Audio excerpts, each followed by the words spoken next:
ကျမတို့လေအသက်ကြီးလာတော့စီမပါရဟင်းတွေပဲစားကြတော့လေစီတွေပြန်တဲ့ဟာတွေမစားကြတော့ကြော်တော်လေးမစားကြတော့ဘူးအဲ့နဲ့ကျမဒီနေ့တက်သားကိုမကြော်တော့ဘင်းနဲ့တက်သားကိုကျမအသေးရွယ်လေးနဲ့ပြုတ်မဲလို့စိတ်ကူးရတယ်စီလည်းမထည့်ဘူးပေါ့နော်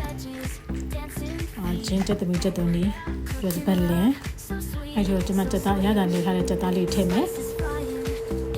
ထည့်ပြီးတော့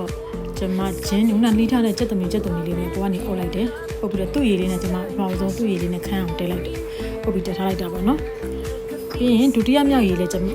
မဒုတိယမြောက်ရည်ထည့်တယ်ဒါပထမရည်နဲ့သူ့ခန်းအောင်တဲတယ်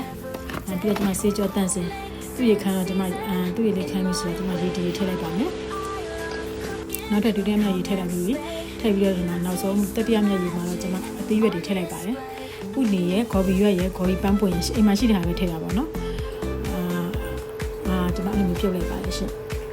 ကျတော့သူ့မှာစီပါပြီးတာလေးသူ့စီနဲ့သူစီလေးပြန်လာတယ်ပြီးတော့ကျမဟိုတနေ့ကကျန်တဲ့ချမောင်ကျော်လေးနဲ့ကျမစားပါမယ်အရန်ကိုလည်းဖက်ပါတယ်ချက်သားကလည်းနူကီနေတာမလို့အရန်စားကောင်းပါလေရှင်လုံးဝအစီလည်းအများကြီးမပါဘူးပေါ့နော်ချက်ပြုတ်သဘောလေးပေါ့စားလို့ကောင်းတယ်ဒီမျိုးလေးချက်စားကြည့်ကြပါနော်ကျမကြီးအတွက်အရန်တင်တော့ပါလေရန်ကောင်းပါလေရှင်